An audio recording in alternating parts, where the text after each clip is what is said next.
aw sera o seyɔrɔ la in fashion couture. N'aw mago bɛ tissu kalalenw na walima n'a bɛ fɛ ka tissu kala, a ye boli ka se joona joona Ismaël Ɲare fɛ yen nɔ. Ismaël Ɲare nɔlen no ni diɲɛ laban kalali kɛ machine kuraw de ye. Un personnel de qualité minnu bɛ yen nɔ n'olu bɛ nin baara in kɛ ka ɲɛ. An sigiyɔrɔ bɛnnen no ACI 2000 kɔnɔna la, immeuble Concorde 1 n'ale tugulen no Air Côte d'Ivoire la, Palais des Sports ani Place de la CAN ni ɲɔgɔn cɛ. Nɛgɛjuru sira o ye 63 ye 02 99 ani 99. In fashion k'aw ye togo ɲɛ. Filɛbaw Jeliba FM lamɛnbaw an b'a fɔ aw bɛɛ lajɛlen aw bisimila aw ka kunnafoni gafew kɛnɛ kan. I n'a fɔ aw b'a kalama cogoya min na sa k'a fɔ diɲɛ don o don ni nin waati in dala gosira ka ban an ka ɲɛmaw y'a kanu an ka kɛnɛ kɔnɔ ka se ka an da don an balima kunnafoni gafe sɛbɛnbaw olu ye gafe minnu cari nanzarakan na sa an nana ka se k'o walawalaw ye to dun ka na yaasa faamuyali o bɛ sɔrɔ baara kɔnɔ cogoya min na. O hukumu kɔnɔna la jɛka baara o de ɲɔgɔn bɛ an fɛ yan nɔ sa an b'a fɔ min ye tele fan fɛ maa dama dama bɛ yen olu ka wulikajɔ don yaasa aw bɛ se ka an janna kumakanw sɔrɔ o maaw cɛman sa min ye Augustin Esubihi ale bɛ wele n'an ko a ma ko Grand B an b'a fɔ yanni kuma ka caya ale tare don ka sababu kɛ an bɛɛ lajɛlen an wulila bi ni sanji ye ji caman o nana o kɛra sababu ye sa fila pe de sɔrɔ an bolokɔrɔ an bɛ an wakili don o gafe filaw la ka se ka u kɔnɔ kumaw fɔ ye min ye Nouvelle Horizon ye a ye bɔli kɛ a sera an ma bi ye Soir de Bamako ye ale fana sera kɛnɛ kɔnɔ sa an da bɛ don Soir de Bamako la an y'o de fɔ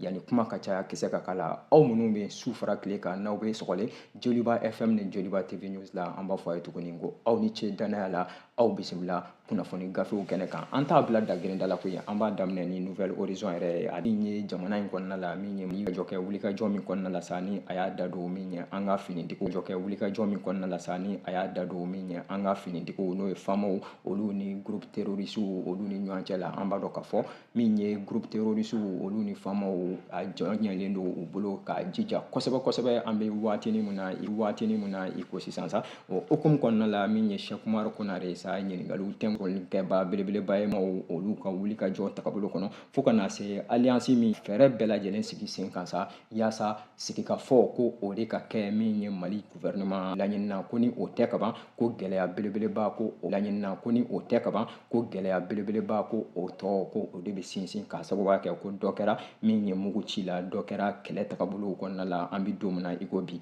min ye gafe ye Nouvelle Horizon u da b'a la bi o y'a yira ko ka kɛɲɛ ni min ye jamana worodugu yanfan basigi min ni aw bɛ kɔnɔ la ko ni o dɛsɛ bɛ ka na fo ka na se jamana cɛmancɛ ma ko basigi min n'o bɛ kɔnɔ la n'o bɛ dɛsɛlen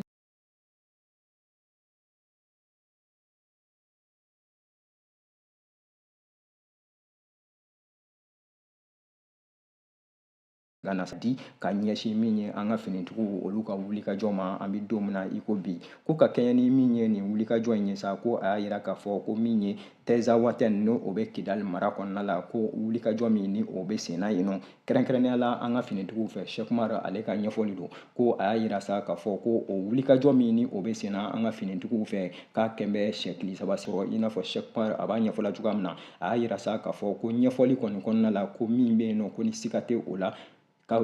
kabi lawale ale bɛ fan min fan fɛ sa k'o tɛ dɔwɛrɛ ale y'a fɔ sigi ka bɛnkan sɛbɛn kabini o waatiw kɔnɔna la bɛnkan sɛbɛn min n'a bɛ wele ko accord de paix Alger ko o waatiw depuis o fara tile kan waati ni waati ko se min ni ye ko ka sababu kɛ waati bɛɛ lajɛlen na sa ko min ye banbagacimaw ye ko ni u ka nafaw ni olu sinsinna ka ban dɔrɔn ko u bɛ segin ka na ko b'a yira k'a fɔ ko wulikajɔ ko o kan ka lajɛ min ye jamana ka nin surunadɔliba in ye sa ni o ye avocat ye maître Cheikh Umaru Konare a ka ɲɛfɔliw kɔnɔna la halisa k'a yira k'a fɔ ko a bɛna sanji 50 bɔ min ye san 50 ko Mali la k'a fɔ ko n'i y'o sigi sen kan ka tila ka o bolofaraw ka olu bɛɛ lajɛlen sinsin laɲini minnu ko ni olu bɛ ye o ko kɔnɔna la sa kuna arranger ko ye a ko tagabolo yɛrɛ kɔnɔ ale bɛ ka min jateminɛ baara in na sa k'a bɛ n'a fɔ ko an bɛ ka min ye nanzaraw olu sago de kɛ tagabolo bɛɛ lajɛlen kɔnɔna la k'a sababu kɛ ko maliyɛndenw yɛrɛ dama an bɛ ka mugu ci ɲɔgɔn na i n'a fɔ Cheikh Umaru a y'a fɔ cogoya min na sa ko o waleya minnu ni olu bɛ yen nɔ tagabolo bɛɛ kɔnɔ ale ka faamuya la sigikafɔ o de ye damu ye kabi lawale sigikafɔ o ka si a bɛ Nouvelle Horizon kɔnɔ aw bonya b'a la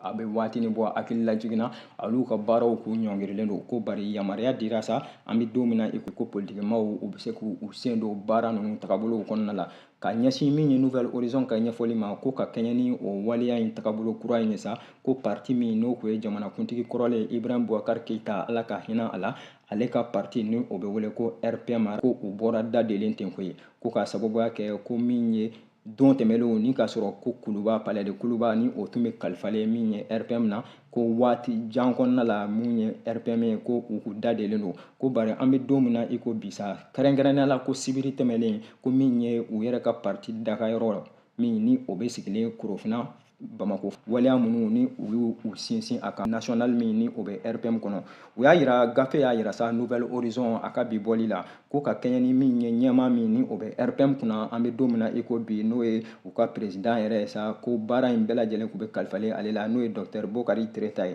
ko a y'a yira kuma daminɛ kɔnɔna la k'a yira k'a fɔ ko min ye a ka parti militant bɛɛ lajɛlen ko a bɛ foli sinsin u ye ka ŋaniya kura ka o sigi u ye k'a yira k'a fɔ ko parti in ko a bɛ yen nɔ halisa o tagabolo kelen in kɔnɔ ko bureau national min ni ale bɛ o ɲɛmaaya la don nataw kɔnɔna la maaw k'u sigi n'a ye k'a fɔ ko wulikajɔ caman bɛ yen nɔ ko u bɛna olu sigi sen kan ka se ka olu sinsin ko min ye tagabolo caman ye ko olu bɛ yen nɔ ko u bɛna o sinsin o waleya kelen in kɔnɔ ko a da sera min ye tagabolo dɔw ma k'a yira k'a fɔ ko n'i ye jamana in ta an bɛ don min na i ko bi ko min ye hali kunnafoni ko ye kɛ an ka fɔtɛrɛ min ye RPM maaw u ka fɔli don a bɛ Nouvelle Horizon kɔnɔ ko min ye hali kunnafoni ko ye ko o baaraw ko olu ka gɛlɛn an bɛ don min na i ko bi ka ɲɛsin min ye jamana tagabolo ma jamana ka kunkilenna ko min ye RPM maaw ye u y'a yira sa k'a fɔ ɲɛfɔliw kɔnɔna la Dr Bokari Tereta a ka ɲɛfɔli don ko min ye parti in yɛrɛ ye sa n'o ye mouvement a ka parti kɛrɛnkɛrɛnnen ye n'o ye RPM ye Rassemblement pour le Mali don nataw kɔnɔna la sa k'u bɛna fɛɛrɛ caman sigi sen kan yaasa min ye jamanakuntigi kalataw ka taa se wasaden kalataw ma kalata minnu ni olu bɛna labɛn jamana in kɔnɔ RPM a bɛ se ka ye o kalataw sira kan cogoya minnu na ka tila ka ɲɛmaya ka o ɲini kɔnɔna la ko bari a ye parti mɔgɔw ka olu ladɔnniya k'a yira k'a fɔ ko o baaraw tɛ sabati cogo si la ni bɛɛ lajɛlen ma tigɛ ka don da kelen fɛ ka bɔ da kelen fɛ RPM yɛrɛ kɔnɔna la a y'a yira k'a fɔ ko tagabolo bɛɛ lajɛlen kɔnɔ ko Rassemblement pour le Mali ni o y'a ale ka jɛkulu in ye ko u bɛ u hakilina di ka kɛɲɛ ni min ye camancɛ jamana in camancɛ kɔnɔna la gɛlɛya minnu ni o bɛ yen nɔ an bɛ don min na i ko bi ko gɛlɛya tɛmɛlen kɔfɛ jamana worodugu yan fan fɛ k'an bɛ don min na i ko bi min ye maajuguw ye k'a bɛna fɔ ko u kɛn bɛ k'u sinsin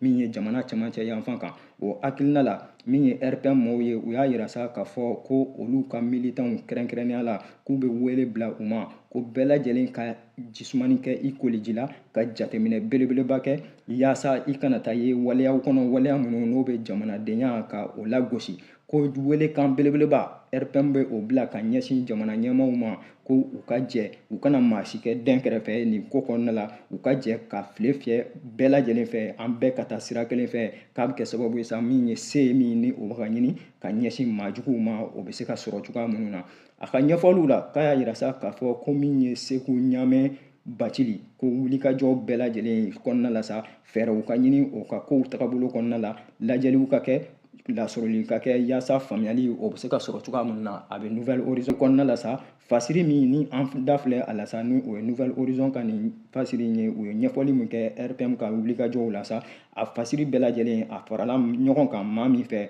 o de ye Sumayila Sagara ye aw bonya b'a la.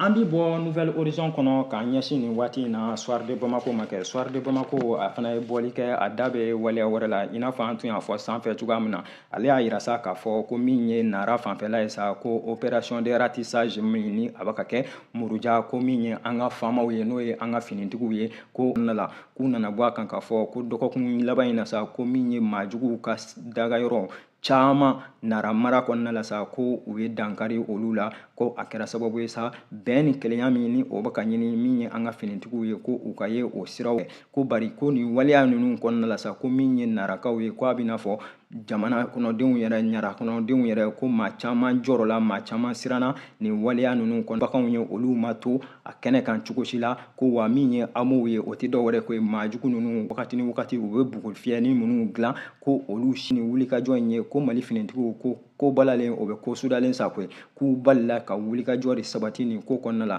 k'a yɛrɛ kɛra sababu ye sa ko min ye Mali finitigiw ye u ka se ka bagan misɛnninw caman sɔrɔ ka olu minɛ maajugu la ka sababu kɛ ko mugujugu mankan wulilen ka ban maajuguw y'u yɛrɛ ta bɔn sen kan bɔn kun kan caman taara k'u ka bagan misɛnw to ko bagan misɛn 352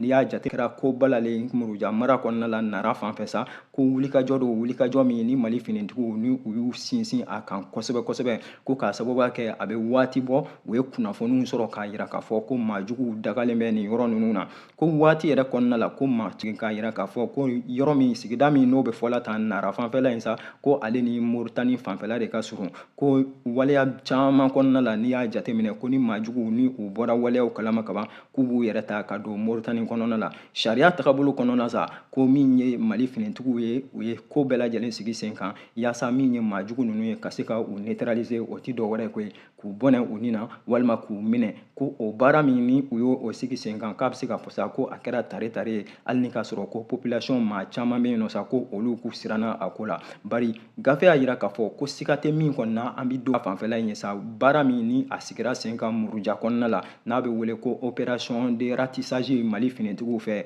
k'a kɛra sabatifɛn wa a baara ko Mali finitigiw ye se sɔrɔ a kɔnɔ an b'a fɔ tare tare fasiri a bɛ min ye soir de Bamako kɔnɔna la habi bɔli aw bonya b'a la.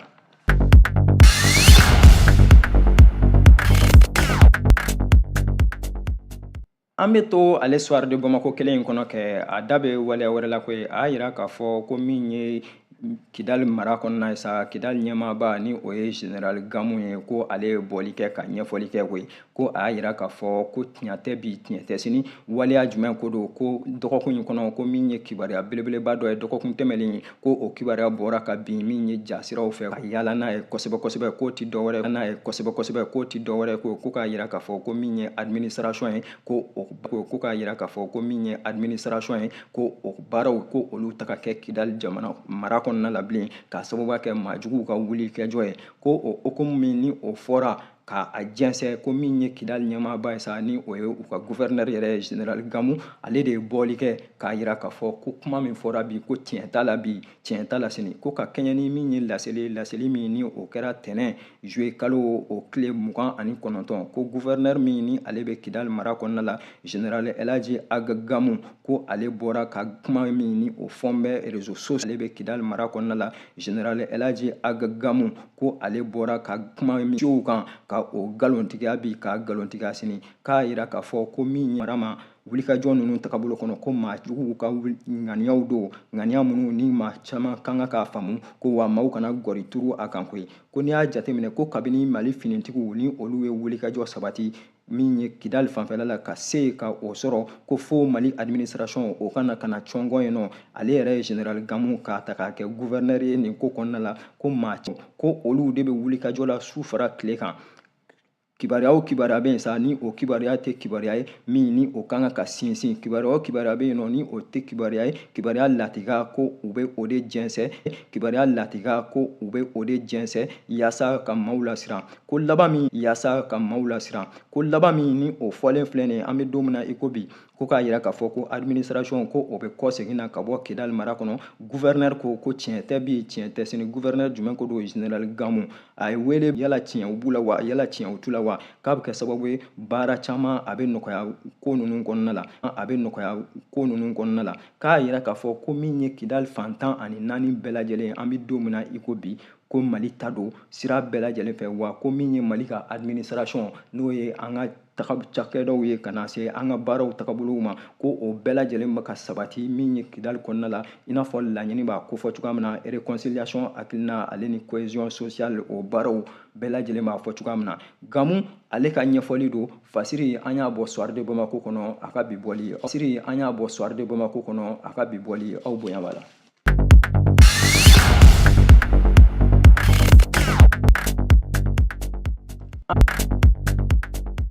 an bɛ to ale soir de Bamako kelen in kɔnɔ kɛ a da bɛ waleya wɛrɛ la ko ye a y'a yira k'a fɔ ko min ye dɔngɔnɔ denmisɛnw ye sa ko olu ye wulikajɔ kɛ olu fana ye ɲɛfɔli kɛ ɲɛfɔli min ni u y'a yira sa k'a fɔ ko wulikajɔ caman kɛra ka ɲɛsin u ka tagabolow ma ka ɲɛsin jamana yɛrɛ ma wulikajɔ minnu ni o tɛ faamu cogo si la o hakilina kɔnɔna la sa ko synergie des associations et mouvements des jeunes du pays Dogon ko o maaw ye sigi k'a fɔ kɛ sibiri tɛmɛlen juillet kalo tile 27 de presse belebeleba kulu u ye kunnafoni dilanw wele mun na ka ɲɛ ye jamana lakana o ko bɛ cogo min na an ka camancɛ yanfanw fɛ fo ka na se jamana worodugu yanfan ma ko o hakilina kɔnɔna la sa min ye ɲɛfɔliw ye ko synergie maaw n'o ye dɔngɔnɔ denmisɛnw ka synergie ye ko u ye ɲɛfɔli caman ta ka ɲɛsin min waleya minnu ni olu bɛ ka kɛ dɔngɔnɔ jamana kɔnɔna la an bɛ don min na i ko bi ko y'a yira k'a fɔ ko olu ka jɛkulu o sigilen ani bi cɛ wulikajɔw tagabolo kɔnɔna la k'u ye jateminɛ caman kɛ k'a bɛ kalo 7 n'a kunkan bɔ ko min ye lakana tagabolo ye k'a bɛ n'a fɔ ko o bɛ ka sabati kosɛbɛ kosɛbɛ dɔngɔnɔ jamanaw kan ko n'i y'o o baaraw bɛɛ lajɛlen jateminɛ k'a ma taa cogo si la jija kɔ jija min ni jamana ɲɛmaaw ni u y'o sigi sen kan fo ka na se min ye dɔngɔnɔ denmisɛnw yɛrɛ olu donni waleyaw la ko kabini min ye mɛn kalo o tile 25 san 2024 ko n'i y'a jateminɛ ko maa 100 ani maa 10 ko olu de daragira ka olu fa maajuguw la ka ɲɛsin min ye dɔngɔnɔw ka sigiyɔrɔw ma ko n'i y'o waleya jateminɛ ka o bilan jateminɛ kaban k'a kɛra sababu ye sa maa caman k'a fɔ ko tare min ye dɔngɔnɔ denmisɛnw ye u kana to sigilen tɛ u k'u tɛgɛ d'u sen kan ko n'i y'a jateminɛ ko dɔngɔnɔ jeunes ni o ye dɔngɔnɔ denmisɛnw ye ko u bɛ wulikajɔ sugu bɛɛ lajɛlen na an bɛ don min na i ko bi min ye u ka sigidaw ye olu bɛ se ka lakana cogoya minnu na dɔngɔnɔ jamana kan ko o baara minnu ni o bɛ ka sabati ko wagati ni wagati ko balalen o bɛ ko sudalen sa i n'a fɔ an y'a fɔ cogoya min na ko waati ni waati wagati min na i bolo ko bɛɛ lajɛlen nɔgɔyara ko min ye maajuguw ye ko u bɛ bali ka poyi poyi o bali ka poyi hakilina de kɔnɔna la sa min ye dɔngɔnɔ denmisɛnw ka nin jɛkulu ye n'o ye synergie ye ko u bɛ wele de bila ka ɲɛsin jamana ɲɛmaaw ma ka wele bila ka ɲɛsin maa o ma ni o bɛ taga ɲɛ o kofɔ ko maa si kana sunɔgɔ i ka min ye birifini jukɔrɔ ten koyi k'an k'a jateminɛ kosɛbɛ kosɛbɛ waati ni waati n'an ye ko minnu ye ni olu tɛ ko sabati bilen an k'a jɛ ka baaraw sigi o kan k'a bɛ kɛ sababu ye sa min ye basigibaliya min n'a bɛ wele ko perturbation ko olu ka se ka dabila a fɔ dɔngɔnɔ denmisɛnw u da b'a la cogoya minnu na ko u ka laɲini bɛɛ lajɛlen ye ko n'i y'a jateminɛ dɔngɔnɔ i ko bi ko kalanso dɔw bɛ yen nɔ minnu ni olu datugu bɛ halisa ko u ka laɲini ye o kalansow bɛɛ lajɛlen bɛ se ka dayɛlɛ cogo min na yaasa maaw bɛ se ka taga ni ka segin kɛ ka kalanw sɔrɔ ten ko o waleya kelen in kɔnɔ min ye groupe terroriste ye k'u m'a fɔ ko o tɛ dɔngɔnɔ jamanaw kan bilen dɛ ko bari a ɲɔ ɲɛlen tɛ yen bilen a ka dɔgɔn kosɛbɛ kosɛbɛ a kelen kelen minnu fana bɛ yen nɔ ko halisa u bɛ kibaruyaw di ɲɔgɔn ma ka min ye mali finitigiw ka olu ladɔnniya yaasa baaraw bɛɛ lajɛlen bɛ se ka nɔgɔya cogoya minnu na dɔngɔnɔ jamana kɔni fanfɛla kan an bɛ don min na i ko bi ko ka kɛɲɛ ni min ye synergie des associations et mouvements des jeunes du pays Dogon olu ka ɲɛfɔli la u y'a yira sa k'a fɔ ko wulikajɔ min ni olu b'a la a tɛ ɲɛ cogo si la ni u ni maa wɛrɛw ma fara ɲɔgɔn kan o fara ɲɔgɔn kan in de hukumu kɔnɔna la sa ko u ye wele bila maa caman ma olu ka fara ɲɔgɔn kan ka se ka baaraw kɛ cogoya minnu na ko bruit de couloir o tɛ dɔwɛrɛ ye ko ye kɛrɛfɛ kuma minnu ni olu bɛ fɔ su fara tile kan ko maa si ka n'i tulo jɔ olu kɔrɔ baaraw olu ka kɛ i n'a fɔ mali gouvernement o ka laɲini b'a kofɔ cogoya minnu na k'a bɛ kɛ sababu ye min ye basigi ni kɛlɛ ko a tɛ bi kunfɔni bɛɛ lajɛlen datugu de fasiri an y'a bɔ soir de Bamako kɔnɔna la a ka bi bɔli an y'a fɔ a ye cogoya min na sa laɲini bɛɛ lajɛlen tɛ dɔwɛrɛ ye Joliba TV News la yan nɔ sa kunnafoni gafe dɔwɛrɛ tɛ o min ye an balima kunnafoni gafe sɛbɛnbaaw n'u ye gafe minnu cari nanzarakan na an bɛ kɛnɛ kɔnɔna la ka se ka olu bamayɛlɛma o ye todunkan na yaasa faamuyali o bɛ sɔrɔ baara in kɔnɔ cogoya min na a tɛ taa sɛgɛn kɔ su fara tile kan awɔ bari ni aw bɛ anw lajɛ kaban n'aw b'an lamɛn waati ni waati ka aw ye fɛn minnu ye ni majɛ don ka se ka olu bila ka na ɲɛfɔ an ye a bɛ an yamaruya su fara tile kan an ka ye kɛnɛ in kɔnɔna la ka se ka an wakilu don nin baara in tagabolo kɔnɔna la Joliba TV News ɲɛmaaw ka na se Joliba TV News baarakɛlaw bɛɛ lajɛlen ka laɲini tɛ dɔwɛrɛ ka se ka bɛɛ lajɛlen kunnafoni gɛrɛgɛrɛ kɔnɔna la ni ala m'an ka jɔnya jɔ an na don nataw kɔnɔna la an bɛ ɲɔgɔn sɔrɔ nin kɛnɛ kelen kan bari an b'a fɔ ye a ye to sɔgɔlen aw ka tele mandi la Joliba TV News tile baara don ala ka tile hɛrɛ. Nin kun ye kunnafoni gafew ye ni Infashion ka dɛmɛ ye. An sigiyɔrɔ bɛnnen no ACI 2000 kɔnɔna la immeuble Concorde 1 n'ale tugulen no Air Côte d'Ivoire la Palais des Sports ani Place de la CAN ni ɲɔgɔn cɛ. nɛgɛjuru sira o ye 63 ye 02 99 ani 99. Infation k'aw ye togo ɲɛ. Infation ni aw mago bɛ qualité la.